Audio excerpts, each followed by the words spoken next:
Господин Манчевски, се согласувате ли со тезата дека системот на поставеност на институциите во нашата земја е поголем проблем дури од превработеноста во администрацијата? Па, тоа е основата, значи прво поставеноста е лоша и самата анализа која што денеска ја презентираме овде ги покажува аномалиите. Оно што е уште поголем проблем, ај што ја констатираме состојбата туку за да се смени тоа, потребни се промени на многу закони во кои што се дефинирани и поставени овие институции. Јас го кажувам секогаш примерот на само 3 амандмани на Законот за административни службеници предизвика промена на 126 други закони. Сега ние и овие анализи ќе ни покажат каде, во кои институции е проблемот, на кој начин се тие дефинирани и формирани, за да можеме да интервенираме. Ама работата е опсежна и голема.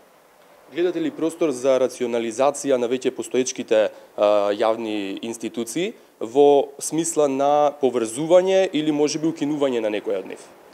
Оваа анализа, како и хоризонталната функционална анализа која што ние правиме во Министерството, токму тоа треба да ни го даде како одговор, но владата веќе не ни чекаше за некои работи, свесни сме за одредени проблеми без да правиме анализи, така што во овој контекст веќе можам и да најавам дека, например, во клиничкиот центар во Скопје се укинуваат посебните клиники како посебни организациони единици и се спојуваат под една управа, значи ќе се укинат сите управни одбори на секоја посебна клиника, ќе ги нема ни тие дополнителните економски директори што беа по секој од клиниките, така што веќе почнуваме со одредена рационализација, затоа што и најосновата логика, направите математика, ќе ви даде дека многу е поефикасно и поевтино, особено за здравствениот сектор, каде што е прилично ни се потребни пари за да се подобри здравствената услуга, да мораме да скратиме малце на администрацијата и она што значи институционално управување.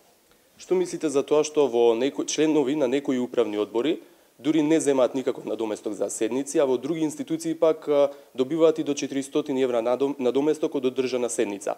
Има ли можност за коригирање на начинот на утврдување на сумата, висината на ова сума која што им се исплатува? Ова не е само со надоместокот за управните и надзорни одбори, ова е случај и со платите, например. Значи системот на плати ни е толку хаотичен, можам да кажам, дека нема никаква логика во тоа кој колкава плата зема. Оно што ние го велиме и нашиот принцип е дека секој треба да добива иста плата за иста работа. И врз база на ова веќе Министерството на финансии прави одредени анализи и ќе даде, ќе излезе предлог со кој што ќе може да се направи некаква, ние ја викаме урамниловка или како ќе го крстиме тоа. Што се однесува до овие управни надзорни одбори, навистина ни треба овие податоци што денеска се презентираат, за да можеме веднаш да спроведеме нешто.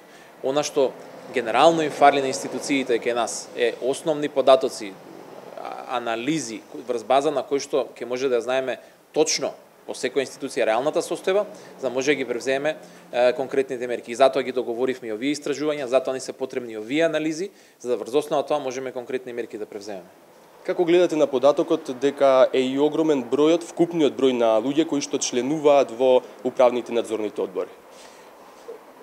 Тоа е резултат на токму хаотичното креирање на самите институции. И ние сме свесни, и тоа го покажа и во истражување. Институциите во Македонија ги формирал кој како стаса.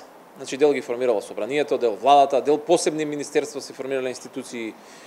Има некои нејасно како се формирани. И во тој бран кога се формирале во различно време, значи ова не е нешто што се случило одеднаш. Ова е наталожен проблем со децении можеби во Македонија, ама ова е прв пат кога викаме стој, ставаме линија, гледаме каде сме и врз основа на тоа ќе заведеме ред во институциите. Сепак се работи, пак ќе кажам, за обемен процес. Ова е само почетокот. Сега треба да се изорганизираме сите посебни закони во кои што ова е дефинирано да се изанализираат, да се види каде се промените, соодветните институции ги направат и да отиде во собраниска процедура, каде што треба и граѓаните да ги убедиме, но ете и опозицијата да не поддржи во овој наш напор. Затоа што за овие закони за промена на законот на органи на државната управа потребно е двотретинско мнозинство. И затоа за ова мора да имаме широк консенсус.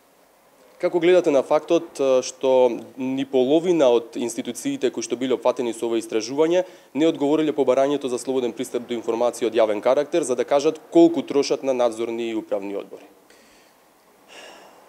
Транспарентноста, отчетноста е нешто што се регулира и во закон, ама пред се политичка култура. И ова влада сега ќе си признаеме, сепак мислам дека можеме да кажеме дека направи големи чекори напред во однос на транспарентност и отчетност. Да, постојат институции и постојат и луѓе кои што се поставени од оваа влада, кои што се уште можеби не се на ниво на задачата во однос на отвореноста и транспарентноста, односно не ја разбираат нејзината важност. Но има одредени институции каде што, верувајте ми, немаат ниту капацитет да одговорат на одредени прашања. Доколку се работи за нешто малце по-конкретно, немаат ни соодветна човечки капацитет за да може да го одговорат тоа прашање.